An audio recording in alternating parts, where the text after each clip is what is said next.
നാട്ടിൻപുറങ്ങളിൽ ഓണക്കളികൾ തകൃതിയാവുകയാണ്. കടുവകളിയും പുലികളിയുമായി കുട്ടിപ്പട്ടാളം നിരത്തുകളും വീടുകളും കീഴടക്കി. കാണാം അടൂർ കുരമ്പാലിൽ നിന്നുള്ള കടുവകളി.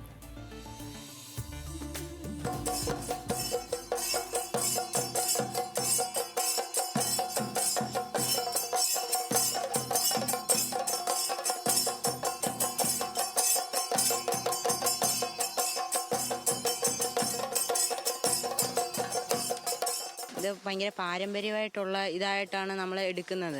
ഇത് പണ്ട് തൊട്ടേ ഉള്ള കൊരമ്പാല ദേശത്ത് ആദ്യമായിട്ട് ഇറങ്ങിയൊരു കളിയാണ് ഇത്. അപ്പോൾ നമ്മൾ അതിൻ്റെതായ രീതിയിൽ കൊണ്ടുപോകുമ്പോൾ നമുക്കൊരു ഇത് വരും. എത്ര വീടുകൾ കയറി? ഇപ്പോൾ ഒരു 100-101 വീടൊക്കെ കയറിയിട്ടുണ്ട്. എങ്ങനെ കടുവ പിടിക്കാൻ വലിയ പാടായിരുന്നു? ഒന്നും കിട്ടുന്നില്ലായിരുന്നു. പിന്നെ ലാസ്റ്റ് വന്നപ്പോൾ കിട്ടും.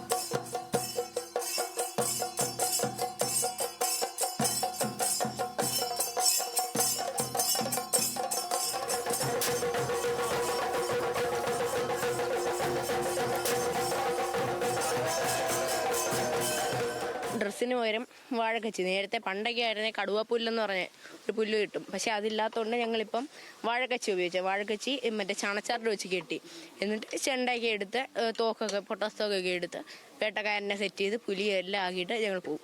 രാത്രികളിലാണ് ഇറങ്ങുന്നത്. ഒരു 7 മണി തൊട്ട് രാത്രി. കടുവ എങ്ങനെയുണ്ട്? കടുവ കൊള്ളാം. പിടിക്കാൻ പാടായിരുന്നോ കടുവയെ? എളുപ്പമായിരുന്നോ?